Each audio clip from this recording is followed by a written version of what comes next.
ASET number 18 leaving Parramatta Station on the 2nd of April 2024.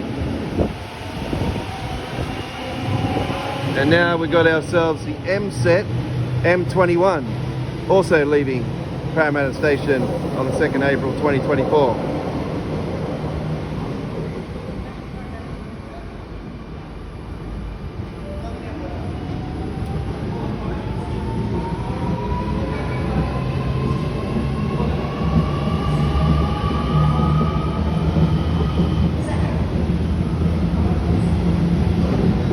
And the second one behind it is the M22.